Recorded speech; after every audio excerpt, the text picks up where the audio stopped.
my confidence level when I first started was actually pretty low because I was a young guy, much younger than everybody else in my business. Right. And I didn't know anything about the business. And so my confidence was pretty low just because I didn't know what I was really doing.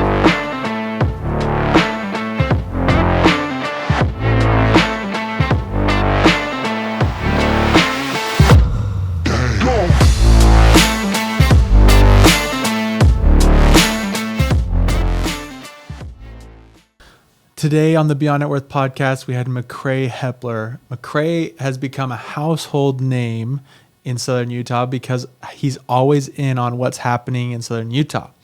And his videos have become famous. So today we got to talk to him about his marketing strategy. We didn't spend as much time on his origin story because I wanted to get into more of his plans, what kind of things he's working on, his marketing strategies. So we talked about that. We had some fun. We talked about Facebook fights, and we talked about raising him up as a future politician, even though he says he won't accept it. That's why he deserves it the most. But overall, really fun episode, one of our best. I hope you enjoy today's show with Macrae.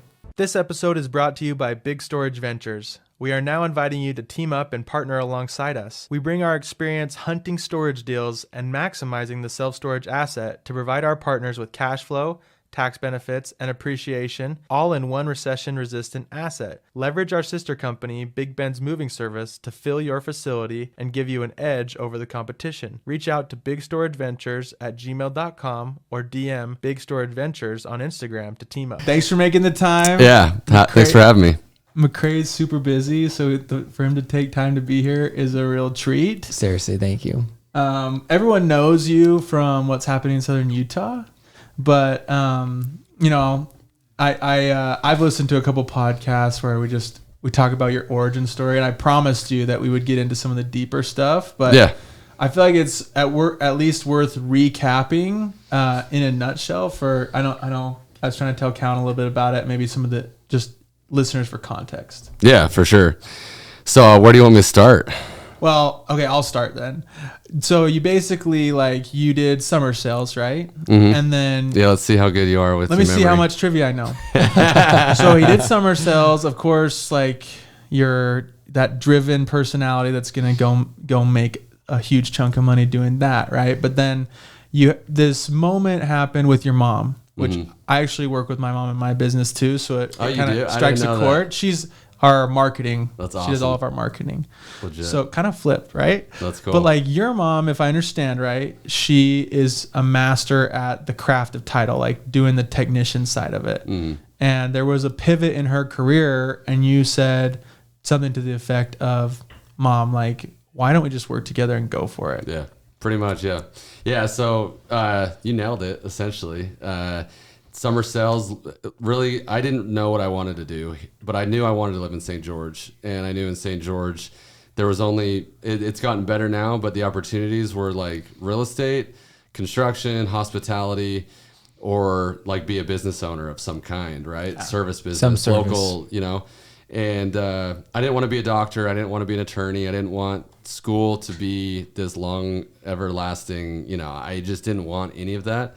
And so while I was knocking doors, obviously they teach you to quit school. No, just kidding. Not really, but they just show you a path of entrepreneurship and go make your own destiny. Yeah. And I was like, okay, well, I'm just going to do this until I can figure out a business back home. And I had invested in a business prior to Eaglegate, but it was more of just an investment that turned into a day job and a business, but it was never my thing. But that's what kept me here more, because my last summer of Vivint, knocking doors, I did it for 4 years. And the last summer I had to deal with Vivint, that I'd come home once a month and check on the gym. That's what it was. And that everything was good. And so when I came home, I just happened to go say hi to her. Walked in her office. They were shutting it down. I asked her why. She told me. And I said, why don't we just start our own? You've done this your whole life. And I knew that she wasn't that type. She's always been just a simple, no risk, do my closings.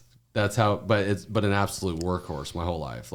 Growing up, she worked and worked and worked. And everyone I knew in real estate was like, dude, your mom's so amazing. She's so good at what she does.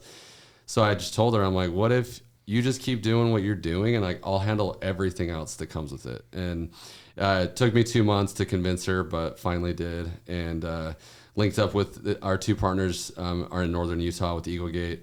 It was either go through this strenuous 3-month ordeal of setting up a title company from scratch, or linking up with these guys.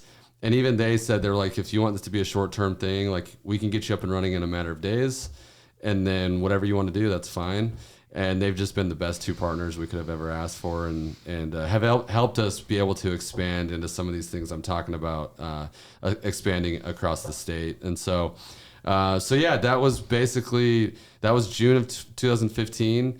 By August of 2015 is when I had convinced her, and August 10th. So we're coming up on our 9-year anniversary. Nice. In the business. Wow. And I was off to the races from there. I had no idea what title and escrow was. I knew that she closed homes. That's it. But I knew that I could sell her. I knew that I could sell us. I knew that I could go out and meet people. And it's a friends real estate, as you know, is all about who your friends are, is who you work with. People that you know, like, and trust is like the root of real estate. Here. And especially here. Yeah, like the town of St. George, the loyalties run so much deeper than like a big city, and I love that.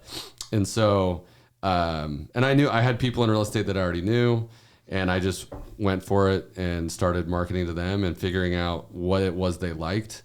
And through a lot of that is how I started my video series. So right, which we have to talk about, like the video and the marketing, but I want to highlight too, like the massive imperfect action piece, because without ever having run a title company before, you didn't shy away from it. You're just like for me, right? Like even if my mom works in it, I'm thinking to myself, like, that's like just a way higher barrier of entry than anything I could pull off. So that's important to highlight, is that just not being scared, like, and sometimes that's an advantage we have being young and full of testosterone, is like willing to just jump off the cliff. But I want to zoom in, because this is something you don't usually talk about on all the podcasts I've listened to that I want to learn about. Yeah. What was your role then when you and your mom, like, what were you spending your time on? What was your day to day? What was your challenges? What was your challenges then, and how has your role evolved to what you're spending your time on now? So essentially, when we started, that's a great question, because like I said, I basically told her, because she, basically what I said was, you just keep doing your closings. I know nothing about it. Okay. Yes. I just know she was going to do that, and we had a couple assistants that were going to help her. And the good thing was I had my previous business experience in running this gym, to where I had a little bit of basic, and I learned a lot of what not to do with that first business. That was kind of like I bought into it thinking it was a passive investment, and then it turned into a business that I was managing. Yeah. And I made mistakes, and I learned a lot, and that's what kind of gave me the confidence to be like, I know nothing about title and escrow, but I know the basics of how, if money's coming in and money needs to go out and I need to go market, I can handle that. But the biggest thing that I wanted to do was grow the business. And so I started interacting with agents and mortgage lenders and developers, builders, and just seeing what it was they liked, seeing how I could earn their business. And the growth of the company the inception was what I was focused on, and still is today. The difference is, for the first 4 years, I didn't have an assistant that could help me just kind of tackle every day I was doing everything back then. Yes. We had a Christmas party every year, and it was fully me, literally putting together the whole Christmas party. Every day I would run all the checks to when we'd have closings, all the checks to banks, and there was so many little things that were taking so much more of my time. And so it was kind of like a combination of the financial piece, the marketing piece, though, do whatever it takes on every given day. Like, I don't know, every day I woke up and it was different. It was just like, whatever. And then once I got my assistant, Ryan, who actually today is her last day with me, she's going to be a real estate agent starting on Monday. Got a new one. I got a new assistant coming Monday that I'm super pumped about. She's been my assistant for almost 5 years. Okay. Got her right before COVID hit. And that was the biggest blessing ever, because COVID just was like avalanche of business because everybody just came to St. George.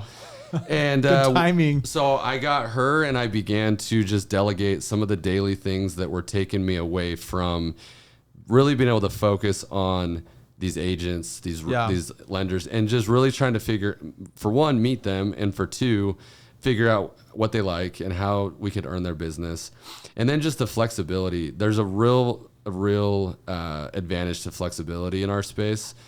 And that's always kind of been I would say, like one of my strengths is that because I'm not in the transactions every single day. Yeah. And I'm like the marketing guy, but then I also own the business. I feel like I'm in the trenches with it. It's my baby. It's my everything. And so I have that extra drive to like go out and disrupt. And that was my biggest thing, was like, I just wanted to disrupt the current title industry here because I just felt like it's kind of an old school industry. Yeah.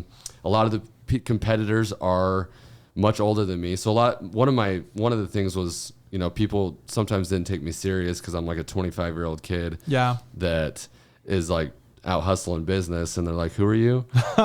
And what? No, I use so-and-so and I'm never leaving. I'm like, okay, whatever. It's all good. It's all good. Call me when he messes up. Call me when she messes up. But anyway, so I spent a lot of time doing that throughout those years, but it was always kind of in between all the other stuff that came with just running the business, making sure the team was good, making sure that everything was functioning right.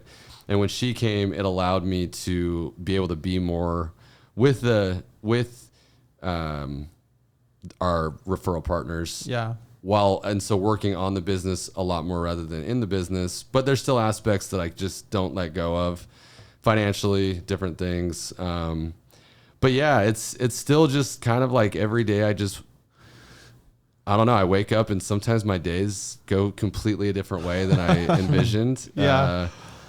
But I've been able to kind of work on some of the bigger projects. Like I mentioned, we're doing Black Desert, and it's been a huge lift, and I've been very involved in that. And so, and then my videos and everything that I do, it's just kind of, it's just a mix. Well, your superpower is marketing, right? There's some sales and obviously some business acumen there, right? But you recognize that strength at the inception of Eagle Gate, right? And you've just kind of scaled that business, that sales and marketing role, and delegated what I would call more of just like administrative tasks, right? Yeah. So I think that's cool to hear that your main activity and core focus hasn't changed.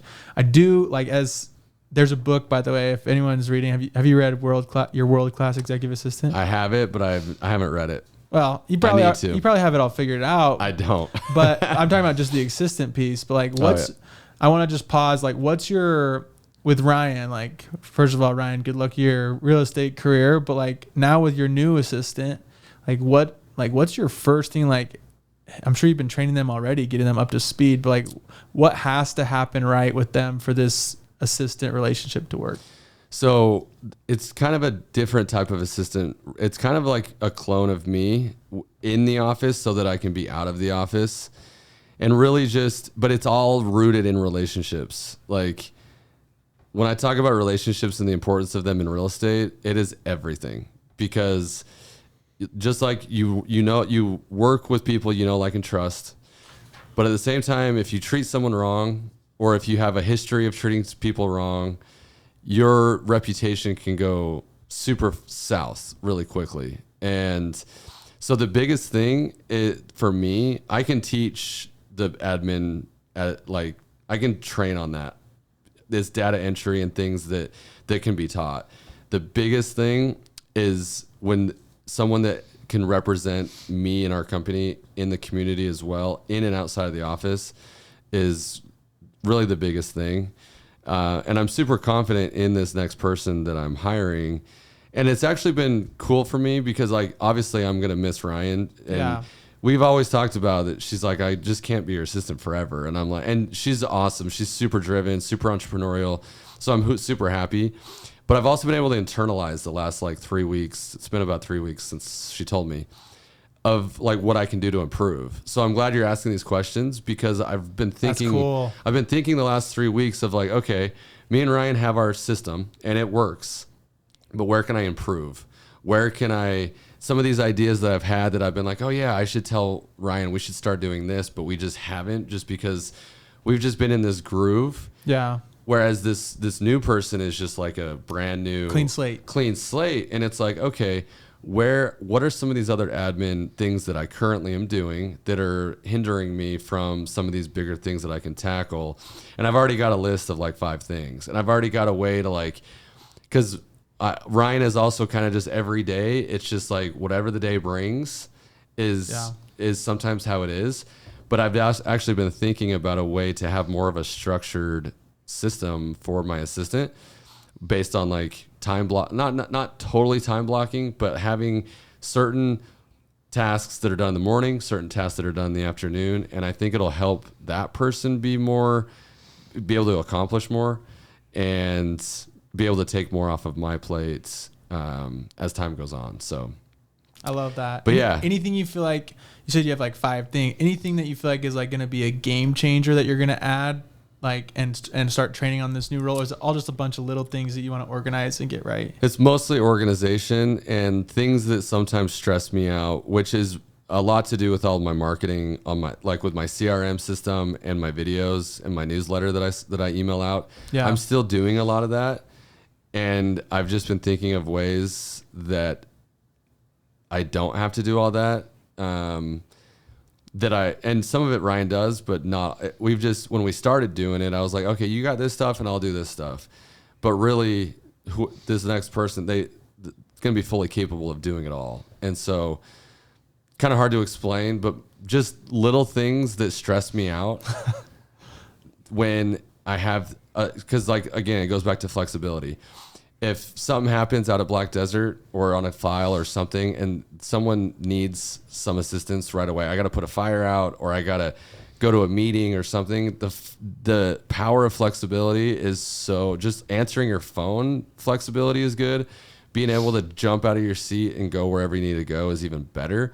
Yeah. And sometimes I'm bogged down by some of the admin stuff that I'm doing in the office. And so it's just stuff like that will allow me to continue to be flexible so that I can accomplish the things I need to accomplish. So I love the lessons in like people and delegating, and something that I really feel like highlighting, which I think is really, really cool, is, and it goes back to the beginning of the story. It's you reaching out to that company up north to be able to start, title immediately instead of trying to build it out. I feel like so many people want to, they want to do it on their own. They want to build it out. Like they want to go ground up. But in some cases, it just seems like if you go and find a partner, and I don't know what that agreement was like, it'd be cool to hear about it, but like to find a partner to help you start tomorrow. Oh yeah. It's so powerful. It just sounds like that might be a good solution for a lot of people. The scalability. Yeah. And that's a good point, because I hadn't even thought about that as like a delegation point, but really the root of our business was based on, okay, it's either going to take us 3 months to start up our own and go from scratch, and me have to learn all the ins and outs of all the back end auditing and reconciling and all these things in the insurance world. Doesn't sound like something you want to do. That really. It is nothing that I want to do. I want it to scale the business. And for us to have these 2 guys offer this agreement to us that would take all of that off my plate, and they did it, for me to just be able to go out and scale my business was huge. So, I mean, you nailed it on the head. Like that allowed us to grow so much faster, because I wasn't bogged down doing there's things that I'm bogged down a little bit now, but if I was in charge of all of that, the reconciling, auditing, all the requirements from the insurance department, I wouldn't have been able to scale my business as fast as I had. And I feel like people either want to do it from the ground up, or they don't want to spend the money, or they don't want to give a cut of, because obviously we pay, like they have a share of the money that we make. But what people don't realize is, like, I will pay that all day long for someone else to go and do everything so that I can go and scale my business. It's the same way with the assistant. At first, there were people that would be like, you really want to spend like that much money on on an assistant? And it's like, well, yeah, because you can accomplish so much more and then go make more money. And it's Yeah. the same thing with my videos. I knew that when I started my videos, I'm not a creative. This stuff and like putting editing and all that, like, is just not me. And from day one, Caden Kelsch, who was still my video guy 6 years later, we linked up, and I was okay paying him to do everything to make it so, one, that was good quality, and two, that it wasn't just consuming all my time. And I spent a lot of money on those videos, but the return on those videos also has been huge. So there really is a power to delegation, and I think people do hesitate, whether it's financially, they're just scared to spend the money to go make the money, or they just want to tackle it on their own because the ego says just tackle it on your own, you know? Yeah. But yeah, so that's a great point. Well, I mean, you have to think of what your time is worth an hour, right? So I don't know if you've done that exercise, but it's really instructive, because it's like, say you calculate it out as a business owner and you find that your time's worth $100 an hour. It's like that assistant, all of a sudden, say you pay them $20 an hour, now you're making $80 an hour. Right. But then it enables you to go make $150, $200 an hour, Yep. because you're doing the tasks that you can make the most money at, right? And you don't have to do all of the maintenance work. You can go execute on those key tasks, Yeah. which is what you're pointing out. Yeah.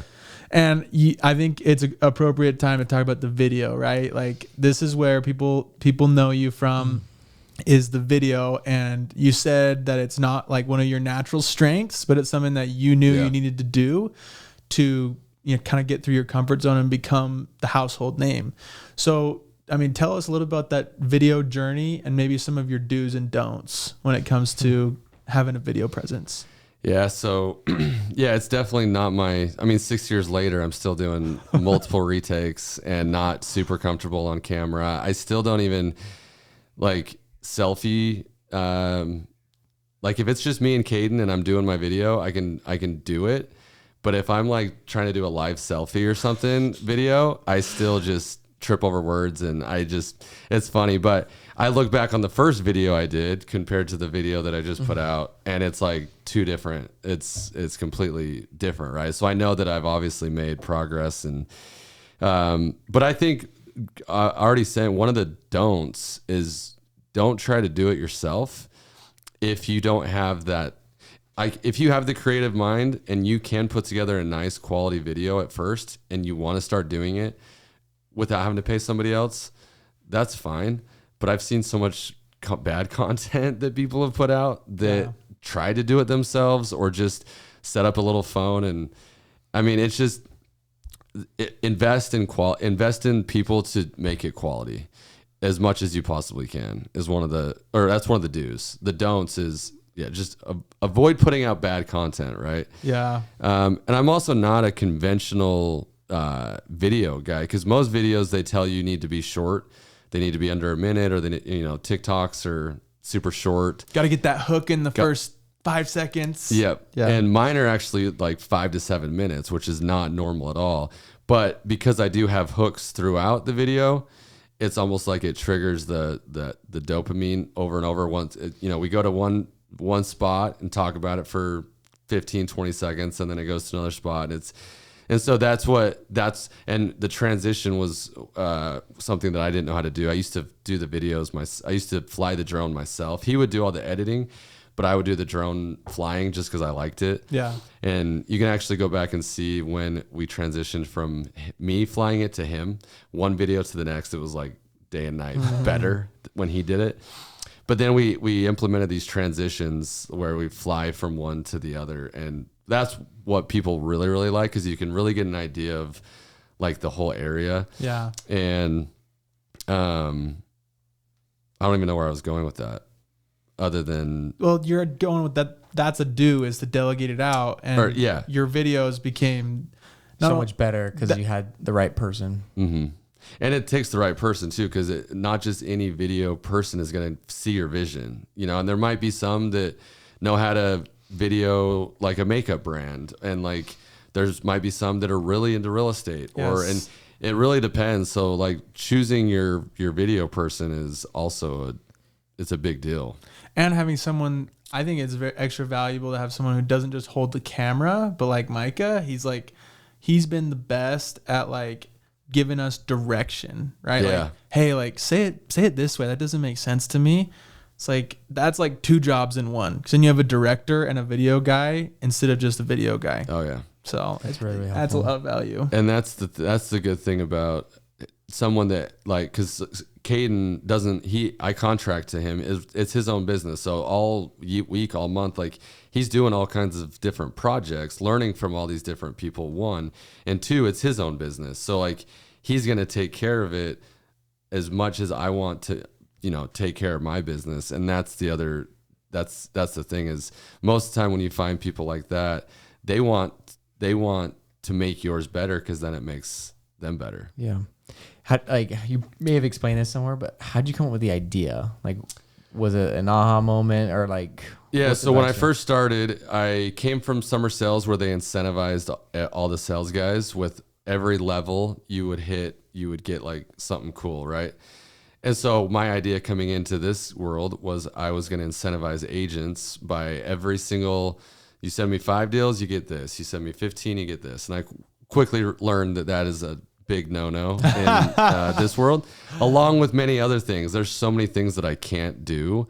Right. It's very regulated compared to other industries. Super regulated. I can do very little to try to earn or try to get business. And so other than just the relationship and executing, and I mean, we can golf and lunch and different things, but as far as like incentivizing kickbacks, stuff like that is a big no-no with real estate agents, with title, with anyone, with title, with real estate lenders, developer. I can't do any type of kickback because of the industry you're in, because of the industry I'm in.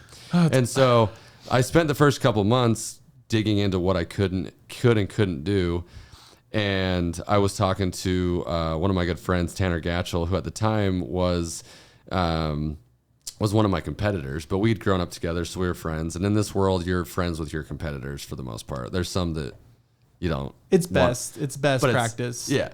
And so we were talking, and he was like, "Oh yeah," he's like, "You should do it." And I was telling him, I'm like, "Man, it's tough. Like, how do you get in front of a lot of people, or how do you incentivize people to use you if like there's not much we can do?" And he was like, "Oh, I have a newsletter that I send out once a month. I just drip on all the agents and give them info." And I was like, man, I hate newsletters though. Like newsletters are like, does anybody open them? Like, yeah. I don't know the last time I opened a newsletter.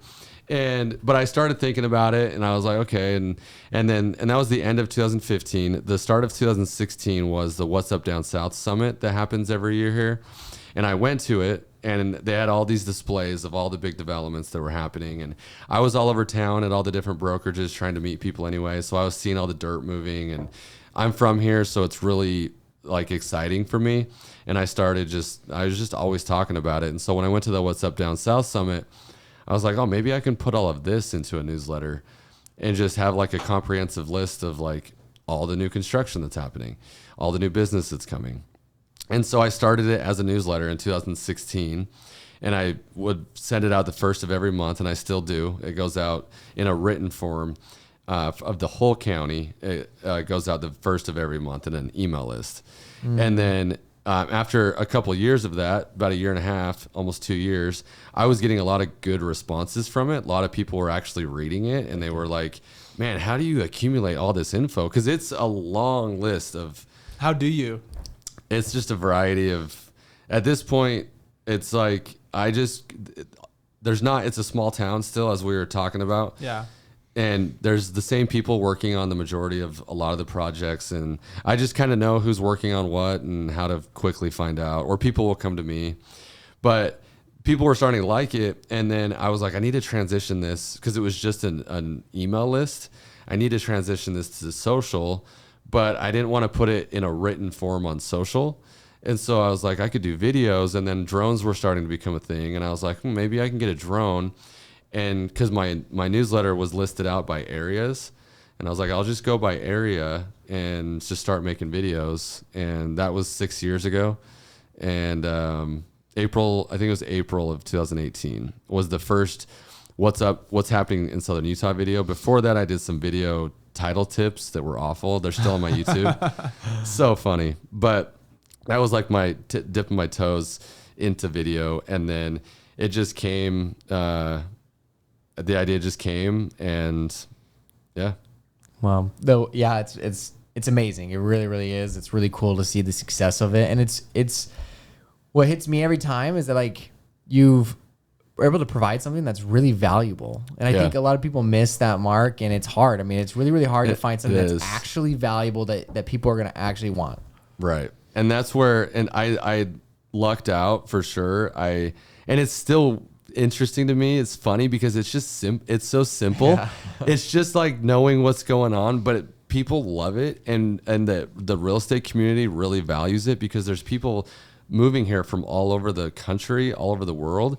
So for them, if they're showing a house in Santa Clara to somebody that's never been here, or they came here once and they loved it, so they want to move back, they can just send them my videos, and they're like, and so people tell me that all the time. They're like, I'd send your videos out, and it's so helpful. Closes the deal. And it almost kind of does sometimes. And I don't know, but then I think about it, and I'm like, it's just so simple. It's just, and like, I don't know. It's really humbling because I never would have imagined that it would have that impact. I did it. I started it as a resource for those people, but I never actually envisioned it getting to where it is today of a big, really big. I actually got invited back to the What's Up Down South Summit to do videos for the summit this coming this January. So it's kind of a full circle moment for me. Yeah. And it's just, it's crazy. It's fun. I love it. I love connecting people, and it's been like the ultimate network builder because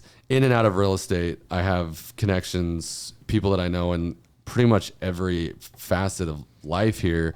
And it's such a valuable thing in local business. If you are working like Big Ben's moving and storage, it's like you can be so valuable when you're moving somebody to connect them to other people, other service businesses that they're like, if they're just moving here, it's such a valuable piece to be able to connect people. And that's what people love about St. George is people do love to connect here. They love, because of the loyalties to friends and because of small business, people love to do that. And it's just been something that I've luckily just had in my head since I started the business, was just, I want to reciprocate the business that people are sending me. And the best way to do that is to be able to connect them to others. But it's a community thing. I mean, it's all about community, and that's what people love about this place. There's a new beverage place up. It's not a soda shop, but it's called HB Beverage Co. It's up on St. George Boulevard. They're just opening it. They might have opened today, but it's smoothies and like juice, like pressed juice and stuff like that. And I went over there and we were just talking because I was like, dude, I just did a video. I actually need to come back and redo it because I didn't know you guys were like opening now, because they were just putting up the signs when I happened to be videoing. And anyway, I was talking to them, and they're from Seattle, Washington, and they just moved down, and they're opening this. And he's like, it's crazy how many people have stopped by and just offered to help and like offered to connect us and offered all this advice on like how to integrate ourselves into the St. George community. And he's like, I'm shocked. Like, I'm really shocked. And I'm like, that's good. I'm glad. Like, I hope that continues here, because that's why people love this place. Well, I want to point out two things. So the first thing is very like a technical thing, right? Sounds like really a lot of the info that you put in your videos is public. Like, you could go talk to developers, talk to the city, and they might tell you it. But what you do is you put that and you compress it into a 5 to 7 minute video. Right. That's really the value, is taking the time to organize all the info. Like, you network with the developers, the city, everybody, and you put that into value. Yeah. I think a lot of people like could make video just doing that same thing. Like, we're making a storage course. It's like all the info we're doing is out there, but what you're going to get is just all in one spot. Yeah. The other thing I want to point out is, this is not really a business takeaway, but just more like an observation. We're ready to tangent right now. This is a tangent. Let's do it. So Facebook, yard sale and marketplace, and St. George word of mouth, dude, you're always freaking defending the city. Like It's like, hey, this freaking donut shop, like there was a car crash and I blame the donut shop. And then Macrae will come in and be like, hey, don't blame the donut shop. It's like, hey, I went to this restaurant and there was a hair in it. Never go there. And Macrae will come on and be like, hey, I put on for this city. Like, leave them alone. It's like my favorite. No. I do. Yes. I do enjoy. Sometimes it's a little much, but I do like to be kind of a voice of reason on that page because it's such a disaster. It is such a disaster. And I just hate when businesses or people, I hate when people get dragged. Like, I don't know if that happens in every city where there's a Facebook page where there's 50,000 people in it. 50,000. So I was talking about this last night, and I'm like, if I go on to St. George word of mouth and I have a horrible experience with this restaurant, and I go on there and I just slam this restaurant. Let's say they just opened. Like, you're putting that out to up to, like, they always post the stats on there, and there's 50,000 people. There's like, they always say within the last 30 days, 44,000 people interacted on the page. So in my brain, I'm like, that could either be really powerful, like it's a great source for, like, Mondays and Fridays, businesses can go on and post, and I think it's great. The rest of the week, you get even on Mondays and Fridays, you get all the negative people. But they go on and drag businesses, and I'm like, man, think about up to 44,000 people that might see that and then be like, I'm never going to go try that place because why would I go try it if, you know? Yeah. And I think, so I always tell people, I'm like, just think before you post. Yes. Go talk to a manager. Did you talk to the manager? Did you talk to the waitress? No, you literally got pissed, walked out the door, and immediately got on Facebook to go complain about it. It's the most toxic thing. And there's been so many times where I've thought about leaving the page, but I just can't.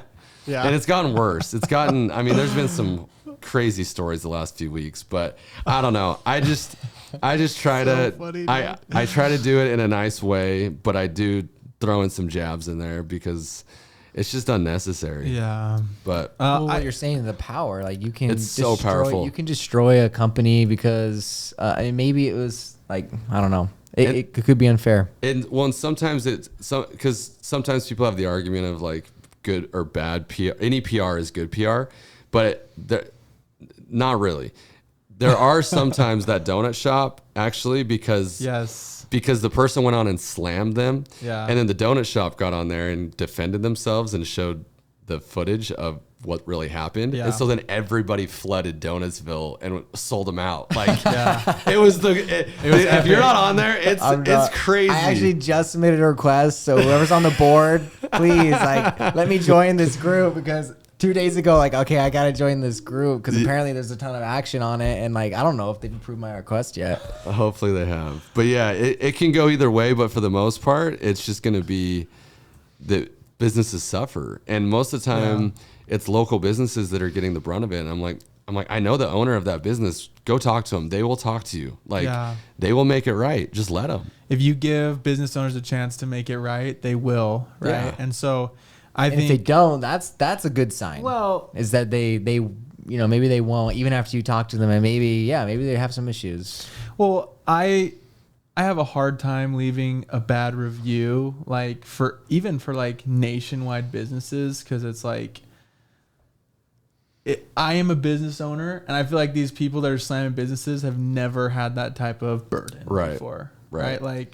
Most of the time, these people, if there's a funny thing I do whenever someone leaves a bad review, and I look and I click, and you can see all their other reviews that they left. And it's they left a 1-star review, and it's Chick-fil-A, 1 star, didn't like it. It's dude, it's Chick-fil-A. It's it is what it is. You can't change it. Why you taking the time to give Chick-fil-A a 1 star? It's dog groomer, 1 star, didn't like the haircut. It's what are you doing, dude? Dude, it's the same people. We talked about that. It's the same people that go to national monuments and leave 1-star reviews for the view. Yeah.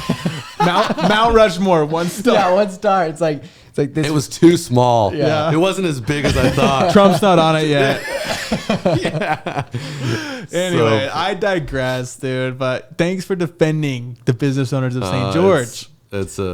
I just know I know too many of them personally. Yeah. That I'm like, no, you're not gonna slam this because you don't even know. You don't know, like maybe. And sometimes it's like maybe the waitress was having a bad day. Maybe give people some slack or Some grace. Some grace. Yeah. Especially in the restaurant world. I think about that too. And it's like, you know what? This person is like, sometimes if I go to something that's open late, but it's like, this person is here at Friday at 11 p.m. working to like, and making me food. Like, and probably not getting paid very much to do it. Like, exactly. Sometimes like I feel like these guys should have just a little bit of respect and like, who else is gonna do that? You know, are you gonna do it? Are you gonna? Exactly. I don't know. It's just I'm nice. a huge, and that's the thing is I'm a foodie. I love restaurants. I love eating out. I eat out all the time because of my job, and me and my wife don't cook very much, and so like I'm at restaurants all the time. And then because of my videos, a lot of them I meet personally. A lot of the owners I meet personally because we're there to film, and so. When I see stuff like that, especially for restaurants, I get super heated. Like, hey, I just had this funny thought. How many people would we upset if we asked your favorite restaurant? oh man, You couldn't. I couldn't do it. You couldn't do I it. What couldn't about do it. top three? Would that People work? have asked No, me. you People can't. have asked me to do. You can't, dude. People have asked me to do even like a top 10, and I'm like, I don't think I can do a top 10. Dude, because Can't do you would like his word. Who would you leave off? Yeah. His word would create an elevated status above like any of the, you know, like how they do. Okay, there's this fake program. It's Best of Southern Utah, and they make you pay to be on it. It's just like you got to be sponsored. Blah blah Oh, blah. yeah, the best of it's all like the medals. they're like you won. I'm like, okay, great, give me my medal. They're like, well, you got to pay, or else we're gonna give it to a different company. It's like, okay, then that's not a true award. If Macrae said restaurants, dude, people would take that as above that paid thing. It's an actual accreditation. And then anyone left off it would be so pissed. People dude. would be trying to pay like you. all these little restaurants that he's describing that he's buddies with that got left off the list. Oh my gosh. No, Sorry, dude. no, We're not no. gonna ask you that. Instead, I'm gonna ask you, go back to the power of video. So what percent of the closings that you guys do would you say are from those videos? Like I've never tracked that. I've never tracked like who sent me because they saw my video. Yeah. I will say though, a large portion of like the reason why part of the number one thing is our team is just crushes it. We Right. have such an amazing team that you deliver to. That people repeat. Like we have a lot of repeat agents and builders and different people that just won't go anywhere else because like our team just does so well. But the videos, the value of the video is like that I'm just always in their face, like in a non-salesy, non-threatening way. And then the agents that I've been able to meet that have sent us business because it's funny, like I mentioned, when I first started this, my confidence level when I first started was actually pretty low because I was a young guy, much younger than everybody else in my business. Right. And I didn't know anything about the business. And so my confidence was pretty low just because I didn't know what I was really doing.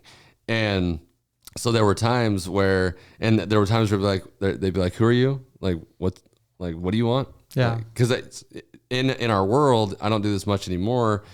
But we just go around to brokerages and just try to meet people. You drop in. You just drop in. And I always hated doing it because it just was so uncomfortable. Yeah. But that's just the way that title had always been. You just go and bug people. And I didn't like it. A couple agents definitely let me know that they didn't like it either. And I was like, okay, like that's totally fine.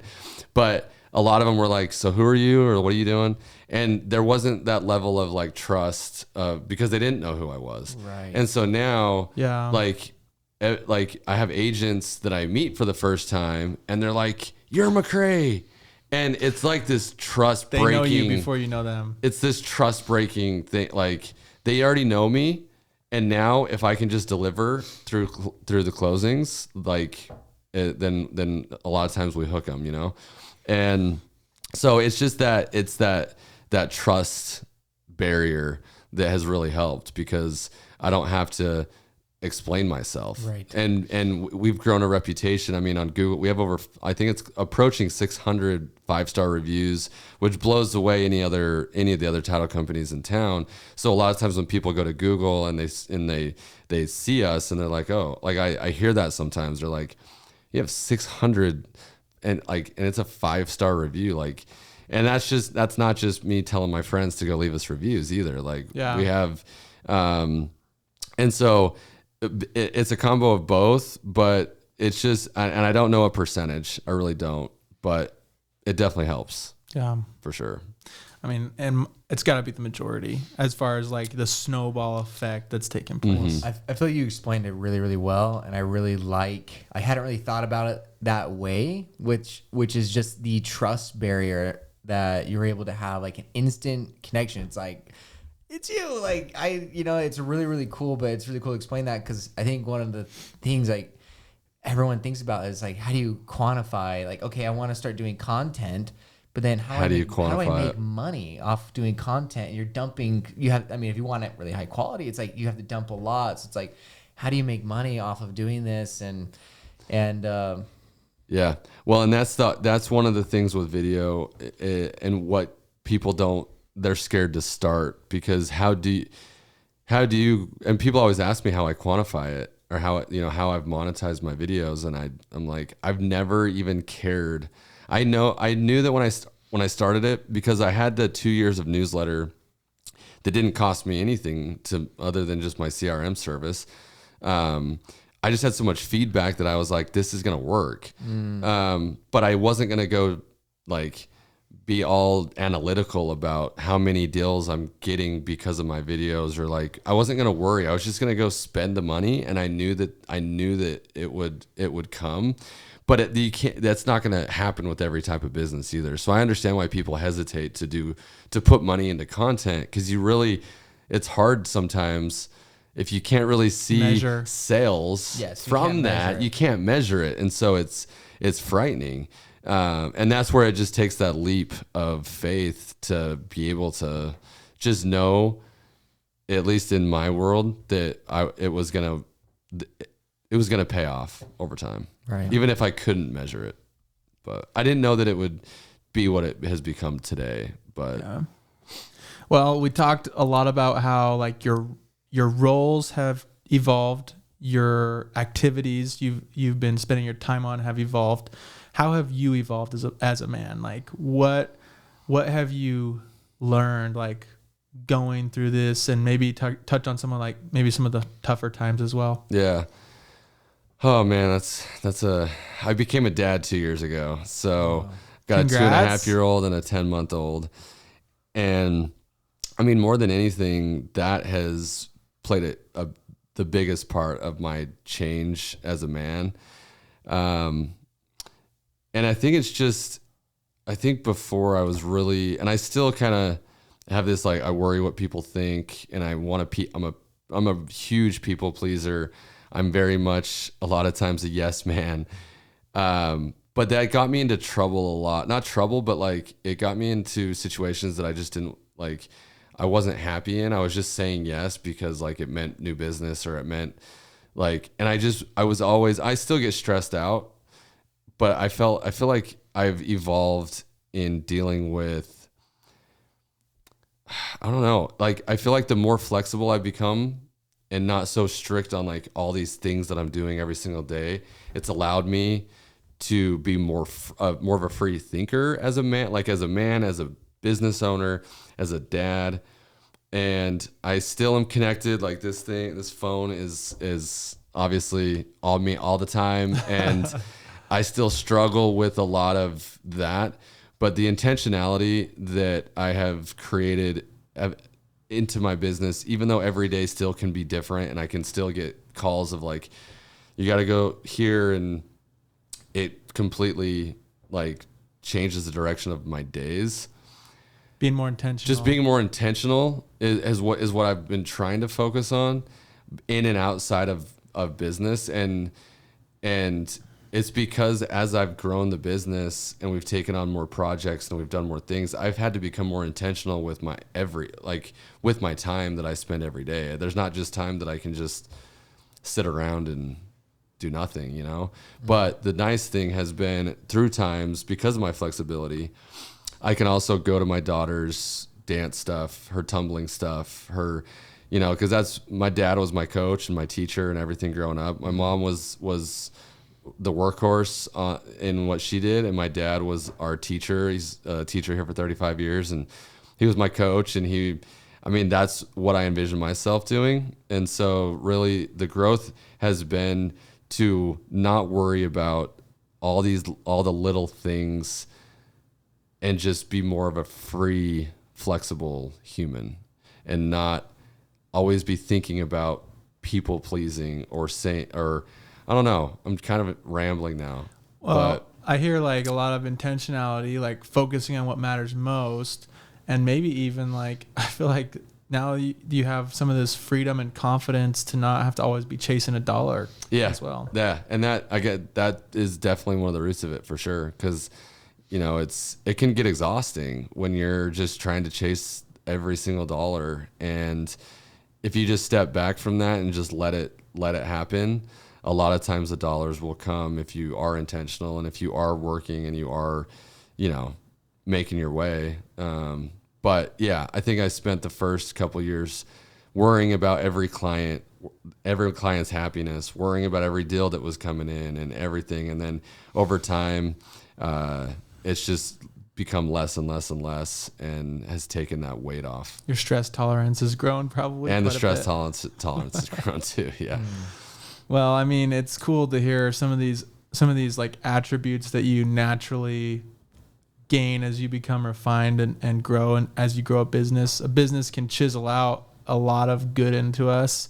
And one thing that I think is really cool, jealous of even, is like you said, people know you. You're welcomed into rooms with high profile, very successful people. Like, do you see, as you rub shoulders with these, you know, men and women that are creating a lot of good and a lot of value, making a lot of money, like, do you see any common themes in what they're doing or who they are? Well, yeah. I mean, that's where I go back to literally the flexibility and the delegation is what I've seen over time. And that's what led me to want to create that for myself, because, you know, I had lunch today with a developer, one of the top developers here in all of Southern Utah. His ability, he has so much going on. I don't know how, like, I think I have a lot going on, but then I interact with some of these guys that are over projects and have different projects all over the place, and what they deal with on a daily basis, but they still answer calls, they still answer texts, they still make themselves available, and they're not like walled off. You know, I think some people over, you know, in like, maybe it's more in the corporate world, but it's like this, like, what's the receptionist, gatekeeper, where you have like gatekeepers, or where it's like, oh, like, you're going to talk to my assistant and that's it. Like, you're not good enough. You're not important enough to talk. And that's what I've noticed, at least here in Southern Utah, is no one is too important.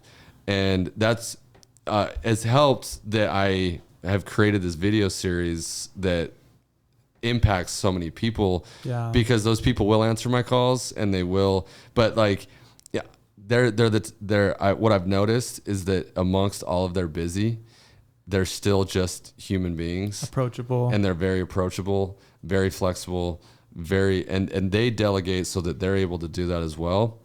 But I think ability is the best, or availability is the best ability. It's actually a joke that I think it's Blair Fry, that we joke about because we're big LeBron fans, and we always say, like, because everybody, Kawhi, like all these other players are always sitting out. Yeah. Anyway, it's with kind of some banter in between friends, but availability is the best ability in sports, because if you're on the bench, then like LeBron's never missed a playoff game in his entire career. Yeah, wow. You know, Anyway, we could go on. That's a whole different tangent. I'm a LeBron fan too. Are you? I used to be the number one, but in political things knocked me down the list. But I'm still a LeBron fan. His Twitter handle used to be one LBJ fan. It's true. Always. It was? Oh yeah. Oh, dude. Benny G, one LBJ fan. Benny G, one LBJ. You could still look up my old tweets to get me canceled if you want. No, that's that's great. always been his thing is one LBJ fan. That's great. LeBron birthday But parties and that's hilarious. We have some things in common that we should chat more. But yeah, I think that availability is the best ability, and so. Well, I want to just like break it down though for someone listening, right? So if you're like we talked about that dollar per hour piece, right? Like if you're always locked in to that $200 an hour task that you're just head down doing that's great. But how are you ever going to step back to move forward, right? If you don't have a little bit of, flex time, free time, like time to like be creative, like cast a vision. And so I think that's really cool. Yeah. Yeah. And it takes that to be able to accomplish some of the big projects that are happening. Some of the patience they have too. I'm like, I would love to get in development, but then I talk to these guys and I know what they're dealing with between the city and contractors and all the things. And it takes so long. And so patience is definitely a virtue when it comes to development and business. But yeah, so I mean, just off the cuff, I mean, I think those are just a few of the things that I can see in a lot of them. And that's the cool thing, like I said about Southern Utah, is so many people are just so approachable if you want to approach them. And so sounds like genuine too. Yeah. I would ask too, like with all these doors that are open to you, like what's next? Like where do you go from here? Like you scaled this great business, you have a successful reputation, you have a little cash cow with Eaglegate. Like what's your dream? Still trying to figure that out. Yeah. Because I've entered this stage of young fatherhood that like I don't want to add more to my plate at this point. I want to keep. I don't want to add more to my plate that's time consuming. So the title business is my vehicle. Yes. I have investments in real estate. I invested in one of the restaurants here, Picarica, downtown barbecue place. I actually ate there for lunch today. Check it out. Shout out. But that is no involvement of me at all on a daily basis. It was just a capital investment. And at this point, I don't have anything like on the forefront of that's like outside of my title business that's going to be a time consuming thing. And I learned before I started Eaglegate, the first year of Eaglegate, I was still dealing with the gym. And then I had an Amazon business and I was trying to do all these things because they always talk about multiple streams of income and every millionaire should have seven different streams. And if you only have one, you're just not successful, right?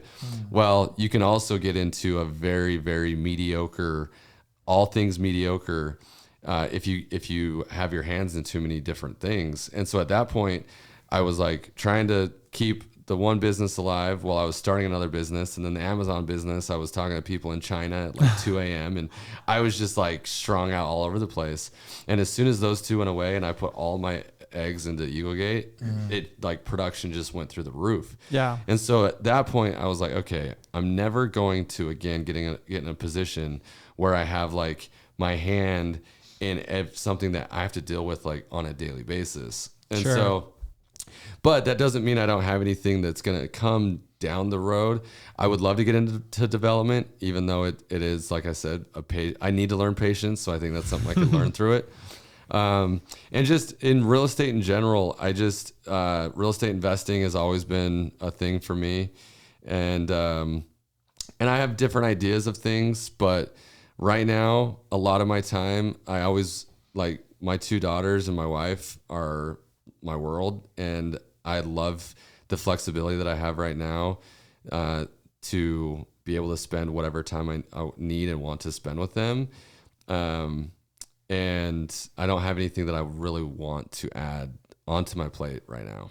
So I love that. I mean, I love those responses. I think that's like what we really honestly want to capture in this podcast is like, there are so many great things that you can do and a lot of ways to have success, but like to see you talk about how you want to take a step back more, how you want to get things off your plate now at this point, instead of like trying to just like go even more and even more and even more. It's like, it's really, really cool to see that and to maintain, but also just great lessons on like focusing on the one. I think those are awesome takeaways, and I appreciate that. Yeah, no, it's definitely, it was a learning experience for sure.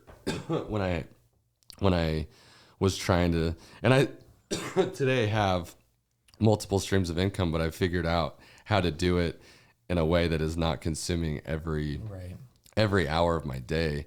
And the title business alone is a beast. I mean, it's busy, and like I said before, you know, sorry, You're good, man. You can pause it for a second. No, it's all good. It's all good. Not really. Like we got big things coming up, and it's going to require every brain cell that I have to stay in front of it and to manage it and everything. And so, but I don't want to do that at the expense of my daughters or my wife, right, and my staff too. I was just having a conversation with one of them today, and I don't want anybody's families to be at the expense, right, of the work, you know. And so it's just managing that. But I am a driver. I'm always looking for more, but I know the lane that I want that more in. Yes. And that's why I invest in real estate as well, to be able to eventually not have to worry about the active income that you know that I live off of right now. Right. I want to replace that with the passive income. Yes. Yeah, when people talk about the 7 streams of income thing, it's like, I think we've all heard that. It's a little gimmicky, but really most people make their money with one stream of income, and they just put everything they have into it until all of a sudden they have enough flexibility to look up and say, okay, what's next, right? And so I think as I've watched successful entrepreneurs, like they make their money with one thing, and then they have the resources, the connections, the money to, with the flick of the wrist, create a new income stream, right? Like you brought up like Picarica, like you put your money into it, you collect a quarterly dividend check, right? You know what I mean? And so it's like that's way different than spinning your wheels when you're just starting, going into debt on 7 different business ideas. Right. Like that's not what we're talking about here. No. Pick a lane, put your head down for 4 or 5 years, and then you'll have enough passive to, you know, open things up, which is basically the same timeline you're talking about, right? Like this all started in 15 and 16, and it all probably popped really nice 2021, right? Like 5 or 6 years later. Right. And now you're at that point where you can take a step back and say, I want to pick and choose my income streams, and I want to be able to make the terms, and that's the dream, right? Yeah. But you put your head down for 5 years on one income stream before it really worked. Right. I like that, man. Maybe in closing, I mean, we want to be respectful of your time, but just maybe tell us some advice you'd give your former self, or to anyone listening, like a principle you live by that you wish everyone could adopt. Just a final takeaway. I mean, I think it circles back to, it's really simple, but it's just kindness. There's so much anger and hate and division, and the politics thing you talk about with everything coming up this fall. I mean, there is so much division that if we could just all be kind to one another, the political thing, you know, a lot of, I'm into the political side enough locally. I'm never going to be in politics. I have people all the time that are. That's what you say now. We'll call for you. We'll raise you up someday. But I'm into it enough where, like, I think if people would just live with an open mind and be compassionate and considerate of other people before themselves and be kind, then our world would be so much better in general. And I feel like those are the traits too that happy, successful people have. And so just being kind and thinking of others before yourself. And I think that'll take you a long way, because even in this, being a connector, like, that's one of the things that I love to say that I am. I also love to say that I'm a giver, and I do that genuinely, not thinking about what I'm going to get in return, but you just know you're going to get in return, and it's like, if you can just think about other people, be considerate and compassionate of them, a lot of the hatred things in the world will just go away, like racial stuff or religious stuff or political stuff in general. It's crazy what I see out there and what I hear, and I just don't understand it. It doesn't trigger in my head, because I'm like, man, like, why do we got to be like that to each other, And so, yeah, that's probably it. Love him. I think that's just a great way to end an awesome episode with you today. I mean, I've learned so much. I feel like those listening, this has been amazing. Thank you. Well, thank you guys for having me. Really appreciate it. It was fun, man. Thank you. Been a blast. Cool. Thanks, guys. This episode is brought to you by Baseco. Baseco Foundation and Concrete Solutions specialize in foundation repair, waterproofing, and concrete lifting. They have the ability to lift settled or sinking foundations, permanently waterproof homes and structures, underpin and support new foundations and structures, erect sizable block retaining walls, and lift settled concrete slabs, including sidewalks, driveways, patios, and garage floors. Yeah, I know Rock personally, and he's a close friend, and I wouldn't trust anyone else as a real estate investor. The foundation's the most important piece, and it can make or break any deal. So we appreciate Baseco. This episode is brought to you by Big Storage Ventures. We are now inviting you to team up and partner alongside us. We bring our experience hunting storage deals and maximizing the self-storage asset to provide our partners with cash flow, tax benefits, and appreciation, all in one recession-resistant asset. Leverage our sister company, Big Ben's Moving Service, to fill your facility and give you an edge over the competition. Reach out to bigstorageventures@gmail.com or DM Big Storage Ventures on Instagram to team up.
you want to talk about that topic? I guess we can talk about it. But it's made me think a lot, especially about leadership, because there's also a lot about the coach. So Coach Kelly, who's helped build the program, and she has to make a lot of really, really hard decisions, and they have to be extremely critical, but she has so much respect.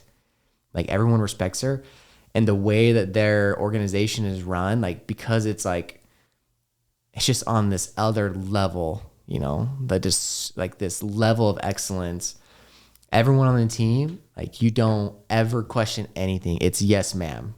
She says, like, your kick sucks right now. And you're like, yes, ma'am. Like, it's like, you have to just take her criticism, and she is very, very, like, always has things to just make you even more and more excellent. But it's hard because you're getting constantly, like, bombarded all the time as, like, an athlete or as, like, as a career. Sounds like we're talking about the Dallas Cowboys cheerleaders Documentary. It's almost, I think it's #1 on Netflix right now. It sounds like the Dallas Cowboys cheerleaders are more disciplined than the Dallas Cowboys. I'm dead serious, dude, because Dallas Cowboys cheerleaders, I don't think other NFL teams are as holy or as, like, high regarded as the Dallas Cowboys cheerleaders. Yeah. Where, like, if you get cut from one NFL team, you can go make a ton of money somewhere else at a different NFL team. Like, if you're back talking the coach, or if, like, the coach screams at you and you want to, like, basically act out, you can, and because you're so pampered and you're such a good athlete, you'll just get picked up by another team, kind of like Antonio Brown, right? Like, he was kind of a head case, but then Tom Brady won a Super Bowl with him. You know what I mean? Yeah. So it's like those athletes have a little bit more leeway, but you're talking about this level of discipline where these women who, if you just looked at them, you would assume they're pretty spoiled and pretty, like, arrogant, but it sounds like they have to take a lot of hard coaching without talking back. It's an eye opener for sure. I mean, but I don't know how, like, it's like, not every organization could necessarily be that way. I don't think. The way what I kept feeling and thinking, watching, like, what they have to go through, how difficult it is to actually make the team, to stay on the team. Like, there's just no tolerance for anything. And then even during the season, like, after, if they can make it on the team, it's like they will review, like, footage in games, and, like, they'll, like, zoom in and they'll pick out, like, they were picking out this one girl's like, hey, like, come here, you had, like, mascara on the bottom of your eye, and we can't have that. Wow. As a DCC, like, you can't have that. Like, you have to be, like, on top of absolutely everything, like, perfect, like, almost with everything. It's like, it's a really, really, really, like, high standard of excellence, and they just will cut if you won't do it. But what's interesting is, like, just those leaders. So, like, the leaders of that group that built the program. What, the coach and the captains, or who's the leaders? Yeah, the coach, Kelly, and then her, like, assistant, who's basically been there for several years, that developed the system they have today. It's like, it's just interesting to see what they have to do, the hard decisions they have to make, the hard conversations they have to have. And you know, she takes on a big responsibility to make sure that they are at this really, really, really high level. What do the cheerleaders say is in it for them? Like, what's their biggest reward? They get paid well, or they just love the honor, or do they love the fun times? Yeah, I think I didn't finish my thought. One thing I think I compared most is I think of, like, these women as, like, Navy SEALs. And I don't mean that in any disrespect at all. I just think that, like Navy SEALs, even though I don't know how, they're probably not paid enough, you know, for what they do, but it's like, it's just this brotherhood. It's so difficult. Like, you just take a very, very special person to become a Navy SEAL, and then you're a Navy SEAL. Like, that's your reward. Yeah. Like, you're going to serve your country with honor.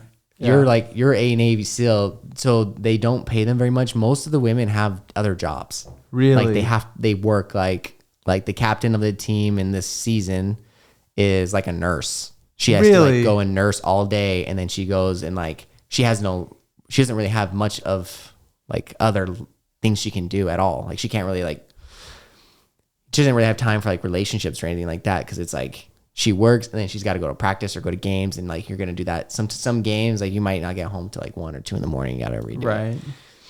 But so there's not a lot of money in it. They don't get paid very much, but it's just like, it's just to be in this group that is just it's like prestige, to be in this prestigious group and to be able to have fun, like their relationships and like the camaraderie. Like it's just like one of the most amazing, for most of them, it's like the highlight of their lives. Like it's the most amazing thing they'll ever do in their life.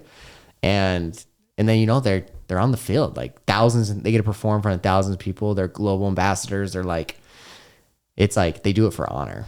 Yeah, I have two thoughts. Like one thing, it's like it's beautiful, right? It's like reminds me of high school sports before people are playing even for a scholarship, or now the NIL money. Of course, pro, they get tons of money. Like when we played to be Snow Canyon Warriors. Mm-hmm. It's goofy to say now, but like really, like that was the honor, right? That's what we wanted, was like that experience of representing that way to compete, you know? So that's cool. Like, but I think business takeaway is like we always talk about like you have to create a reward financially and intrinsically, right? And it has to be sweet enough that you have an excess of people who want it, right? So like obviously with sports, it's sports or cheerleading, sports or cheerleading, it's like it's people want it because of the honor, right? Because it's a fun experience. It's a thrill to participate. Like with obviously like the military, there's a deep level of patriotism, and there's a deep level of like self-fulfillment that people get out of that. And that camaraderie. You can't get somewhere else. You can't get that anywhere else. No. And so, you know, you have that, but with a business, it's so different because you have to create like somewhere where people like to be there. They're enjoying it, right? And like with our moving company, it's been really, you know, moving is a grueling service to provide for other people. So we've done it through just great people coming through. Like we have great people there already. So when other great people come in, they just gel. I feel like that's been one real key to success. And then the other is just, it's plain and simple money. Like other people with moving companies or other service businesses, they don't pay their people enough. And so if we set the wage a little higher than everybody else, we always have people in line for hours. And so we have more people upset with us for not getting enough hours. It's like, well, it's a competition. Kind of like these cheerleaders. It's like one of them doesn't act right, it's easy to cut them. Now we don't cut movers. We just put the best movers on the field, kind of thing. Does that make sense? Yeah, no, it does. It's it kind of like segues in a little bit into like motivation. And I think it's interesting that there are certain things in this life that are way, way more motivating than money. That can be like things that people are willing to put money on hold in order to like to achieve, like have this experience with this group of people, for them to like have those relationships with that group of people, to be able to have that experience of, you know, performing in front of thousands of people. Like they're willing to put everything on hold, stop their careers, make less money, like just like so that they can have that experience and have those relationships. Is kind of interesting. In business, it is different because it's like, can you really? Well, that does happen in some places. Oh yeah, it's some places where it's just like it's the prestige, or it's the there's a different reward other than money that you get by being a part of that organization or a part of that group. And which, you know, you sometimes you find that with, like I already mentioned, like a Navy SEAL group. Like you do that, you don't do that necessarily because you want to make a ton of money. It's like you're doing that because you want to be part of that brotherhood. You want to be one of the elite in the world. Yeah. Like it's like a different thing. I think sometimes in public service, it's really easy to find examples in public service, like people taking you can make way more money in business than you could in like a political office. But when Depends. We've already talked about Nancy Pelosi. salary wise, salary. like being a senator or being in like Congress, a congressman or woman, it's like it just comes with this different set of value, and like there's different motivation for wanting to go and pursue that is unrelated to how much you are compensated for it. Yeah, I mean, there's different. Like when I hear you talk about motivation, right? It's like I think of like cops, firefighters, teachers, right? That's one group I think of where most of them do it because they want to give back. Like most cops, firefighters, and teachers, they love to serve, right? And they know they could probably make more money somewhere else, but they get that intrinsic reward. Now there's some cops, firefighters, and teachers that they couldn't find a job somewhere else. They just wanted to go do that because that's all they could do. But most of them could do something that they could get paid way more for. Doctors is another one that's kind of interesting. Doctors put money on hold for a decade because either they think it'll bring, like most doctors want to serve. Like my brother, obviously, he wants to help other people. And there's a level of income and security that comes when you're done with medical school that's really, really nice. But I think you're going to drop out pretty early on once you realize how long it's going to take if you don't want to serve people and help them, So some doctors probably do it for the money, but I think most of those people get weeded out. I think most of the time the doctors that come out the other end thriving are the ones that really want to heal people, So yeah, that's it's tough because if you do go in like for money and you lose motivation, and if you lose your motivation in medical school, you might be already pretty deep into debt. Like you could be. I just only bring this up because there's a medical student I know that was like kind of just starting to feel like, okay, I only want to go and like I'm only gonna land. Like I don't want to take the risk and go compete to be a surgeon or specialize. Like I'm kind of done with this. And so he's going to go into like a practice where he's like, I'm probably going to be like 180, 200K doctor at the end of medical school residency, all that. yeah. And he's just like very discouraged because he's 200,000 into debt already. And he's like, why am I doing this? Yeah. Like I wanted a job that made good money, and your friend just got a job at Adobe or Weave and he's making 400K just to make calls or just to like onboard, and just to like onboard sales that have closed. Yeah. And it's like you're making all these guys like, and they're making tons and tons of cash, and it's like that would be really, really discouraging, really tough because you're kind of in this, you kind of feel like you're stuck and you can't get out, and then you push on and probably aren't very happy. Sorry for that guy. Yeah, it's too bad. Yeah, it's too bad. What else?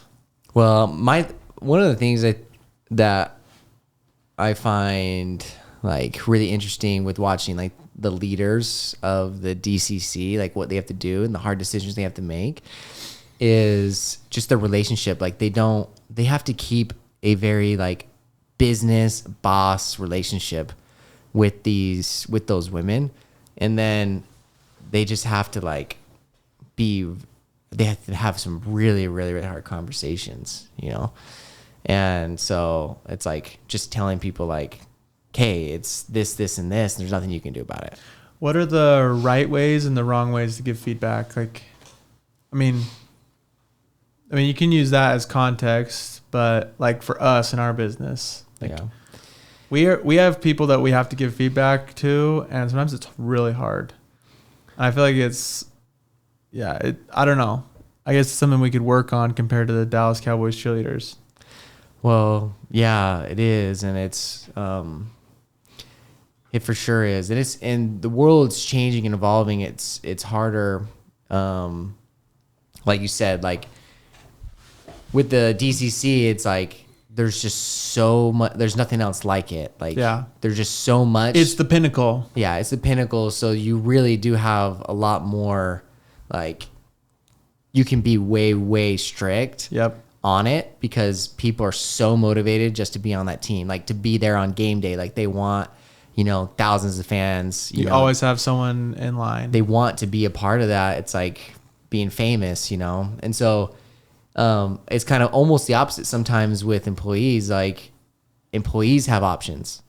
Like there's jobs and careers. Like employees are picking and choosing like where to go sometimes. And so, as if you, like you mentioned, I think if someone lands something that's really, really good, that they really don't have a better option, then that changes those conversations. It's like, okay, well, this is a very, very good compensation and you're not going to, and they know, like, that you're not going to get this freedom or this compensation somewhere else.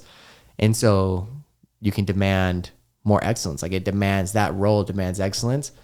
And I'm talking that like out of context, but like, I think it's no matter what, it's really, really hard. It's hard to watch.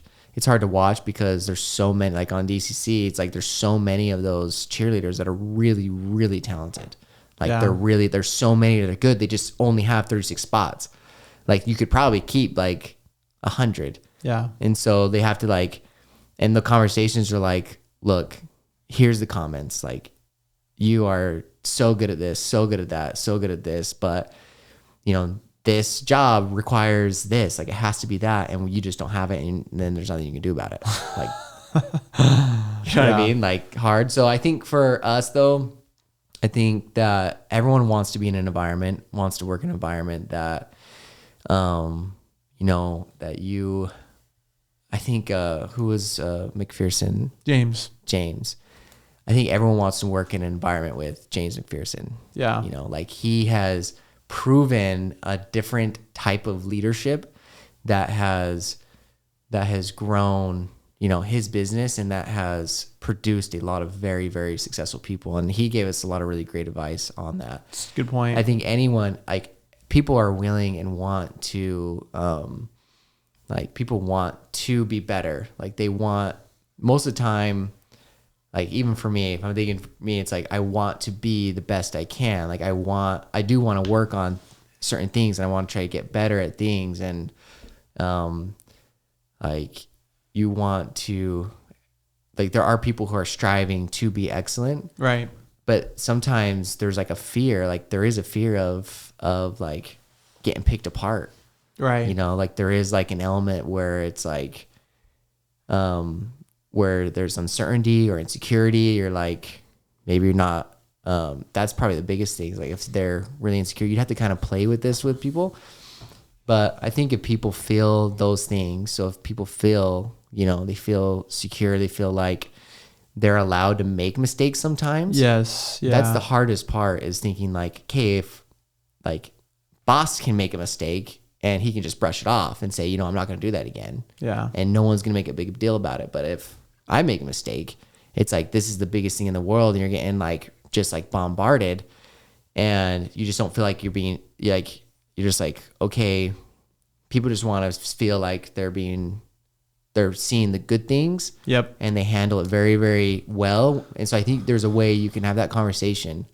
I think that's the key. So you have to help people feel appreciated, and like, I think it's good that you said give permission to make mistakes. Yeah. I think sometimes as leaders we're really shy about giving feedback. Yeah.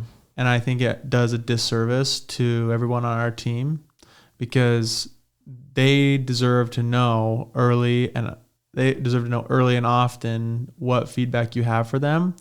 But hopefully, you can create that culture where feedback is welcome. Mm-hmm. That's why at our meetings, we have a once a month in-person meeting where anyone can say anything they want.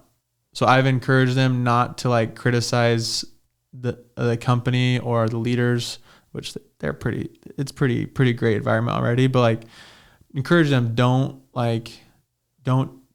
message the group chat and be like, hey, this has got to change. I don't like this. This was a big mess up. You guys suck, Like sometimes that stuff is way better face to face. So we encourage that. And whenever someone criticizes or has something to say, we all pay attention, but we all want it to be in person. And I do that so that people can see like, oh, like, yeah, they're willing to take it. Like my executive team takes feedback every month from the guys in front of everyone. I feel like that's good because we can then go deliver feedback privately because we've received it publicly. And, I do like the slogan, like praise in public, correct in private. And that's a big deal. That's huge. It's because then it's like, hey, it's just me and you here. Like, let's not try to shame anybody. Yeah, there's no one else that needs to know about this, like what I'm going to say to you. Maybe it's 2 or 3 people, right? But it's like, sometimes it can be tempting to like just message the group chat like, hey, don't do this again. Everybody, this was a mistake made by this guy. And sometimes you have to address things in the meeting and try to not mention names or throw anyone on the bus.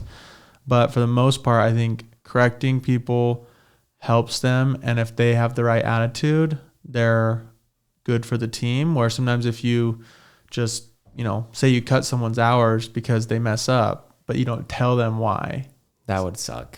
Does suck. It would be rough because like depending on that employee, like I would just want to know what I did. Yeah. Like just tell me what I did. I'll work on it. Like what did I do? Can I work on it? Can I get better? Instead, it's like if you don't know what your boss is thinking, like you don't know like what they're thinking and like what is the big red flag that you're doing. You might even not realize that you're doing it, but like you could fix it if you knew.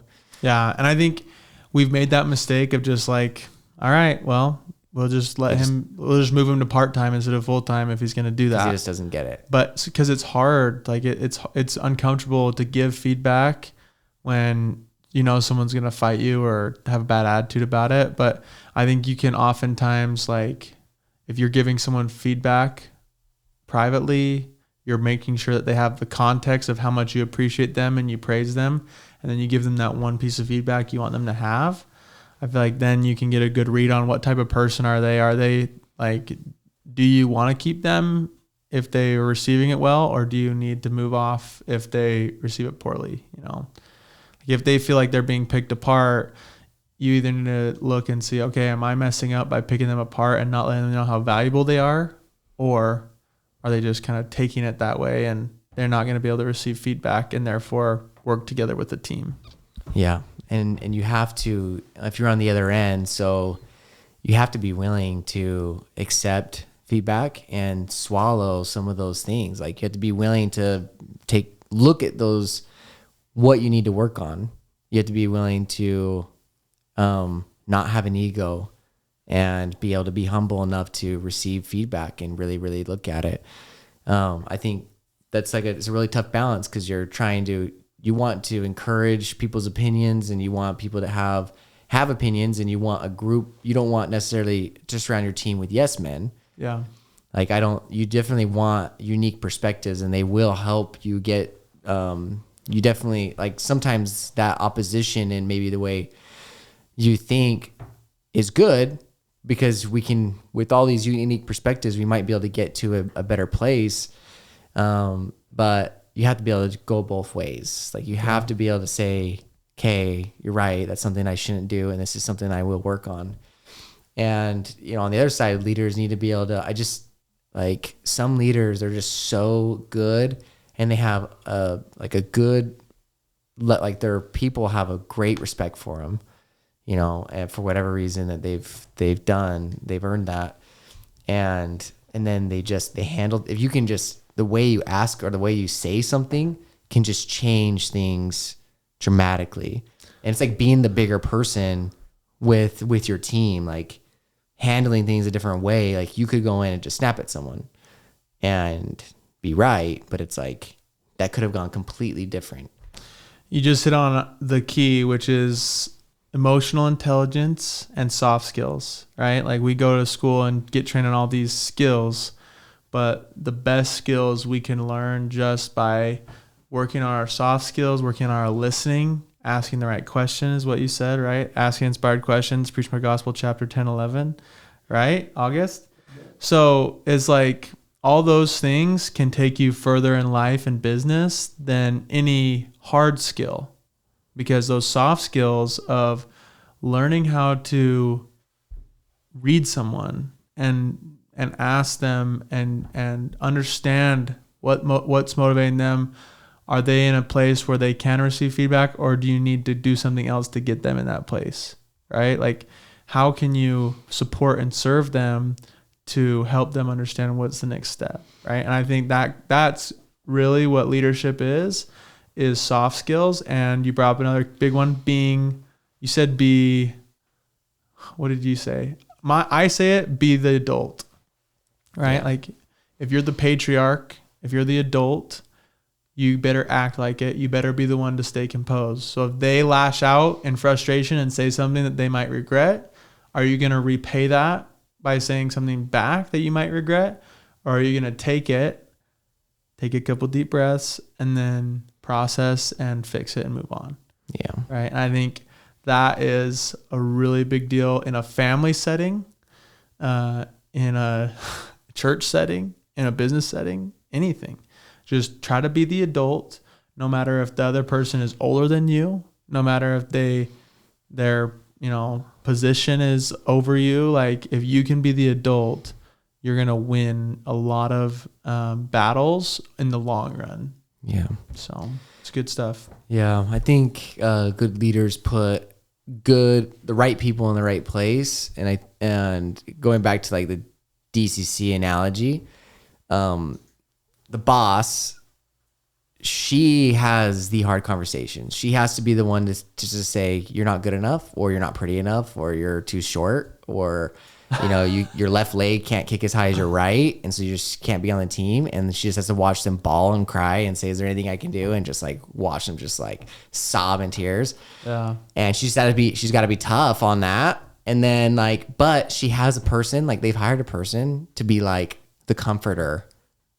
So like, as a leader, they have someone who like will hug them and will stay with them like in the locker room. No way. Will walk them to their car, will not let them be alone no matter how long it takes. They have someone who will be there and just will like cry with them, and then like, because it's hard. And that's just to build goodwill. Well, it's just like, because it is a sad thing. Wow. But like the boss can't be the one to, like she has to play this role, and she has to delegate another role. We should have a comforter in our business. August? Okay, I'll do it. All right. No, but the point is... August wants to be the comforter for the Dallas Cowboys cheerleaders. It's like, oh, I'm so sorry. Bring it in. That would be so funny. You guys, this whole episode is because Callan can't get the Dallas Cowboys cheerleaders out of his head. Oh, me and my wife watch it. It's a great documentary. He watches it with his wife, he says. I only watch it with my wife. Oh, yeah. Dallas Cowboys cheerleaders late at night on Netflix. My wife's with me asleep. No, it's a great documentary. I think I recommend it to anybody. So, no, but it's it's so funny. After The Bachelor, right? She falls asleep, and it's Dallas Cowboys. You guys are laughing, but I know you guys want to go watch it. You guys. I probably will. Maybe I will. Exactly. August is single. He can watch it. He'll be engaged soon. I'm just kidding. No, it's a good wholesome show. So, yeah, I was gonna say something. It's on me, bro. I just couldn't help it. But it's just like, it's not necessarily that you have to have a comforter in your business. It's just that like she's gonna delegate something that is probably needed in that organization that just kind of helps. We do have good guys and bad guys in our business, though. Like that's kind of where I was kind of going with that. Yeah, it's like a good buy. Well, she can't cut roles either. The coach, like if she even shows a little bit of that good guy, then everything that she set that standard is gone. It's true. She has like and so I was thinking like there's like certain leaders are gonna have a different role, like your role as like the head of your companies will always have like a different role. But like for me, if I am overseeing a bunch of guys, one thing I really tried hard, and I feel like is that is actually happening, is our team is willing to come with me with problems and mistakes. And they're not afraid to hide problems and mistakes from me. And I don't want anyone to be afraid to bury something because they're going to get in trouble, because they're not going to get in trouble by me. If someone brings a problem, a mistake to me, it's like, I'm not worried about, the only thing I'm worried about is The solution. solving the problem. Yeah. Like, I don't care how this happened, or I don't care what happened. Let's get this fixed. Let's get this solved. We'll learn from it, and let's not do this again. But like, I'm going to help try to get this right, and let's make sure we can get it right. Before anything, like before it gets worse, before it's got to go up to the top. You know, we want to get this taken care of before it goes up to you, and then you don't want it to and that you have to be the one. Then I'm gonna spank you. Then yeah, but like that's good. It's kind of good to have in a way. It's like, okay, you have someone who can do this training or these help the company, first of all, be able to problem solve and be able to take care of issues, find solutions and get them done. And let's see if we can get this a solution. So it's, hey, if it's our report is, hey, this happened, it's taken care of. Yeah. That's what. And that was a lot of our meeting yesterday. Yeah. Yeah. We got this solved, just so you know. Yeah. Like, and that's what we want. Like, that's what is nice, because they're not gonna be afraid to bury that and just not ever know about it. Like, we need to know, because we need to be able to help guide the solution sometimes. And, you know, that provides a good training. Like, I want anyone to be able to say, hey, like, this happened and I'm on their team. And it's like, all right, okay, this is what we could probably do to avoid this. But we'll talk about that after we fix this. Like, what is the problem to be solved? Because it almost gives each individual like they are a boss. Like, they are their own boss over their work. Ownership. Yeah, you almost get a little bit of ownership. And just like as a business owner, for me, if like, I know that I will make mistakes even if I was the one running. If it was my company that I built, like, I know I would be making mistakes too in places. And it's nice you make mistakes and you have the grace, because it's yours, like, it's your baby. So it's like, you get the grace to be like, you know what, that was a mistake. I don't want to do that again. Yeah. But, you know, it gets harder when I think some leaders, if they get like so tight on that, it's like, hey, you're trying to build a team to be independent and to be like, you want to build a team that's you or better than you. To be able to run that company, and you're not gonna be able to do it unless, like, it's like, okay, you had like 10 years to learn, you know, like, exactly what to do. These guys are trying to learn, they're trying to train. There's a good way a good leader can get those guys trained and help them feel good and happy in their job. I love that, man. It's a good discourse on leadership, and it has been fun to see your leadership skills flourish as we've hired more executives on our team, and they go to you, they lean on you, and I appreciate it, man. Thanks. It's another great episode. Yeah, cut that DCC thing out. Cut those comments out. Leave it.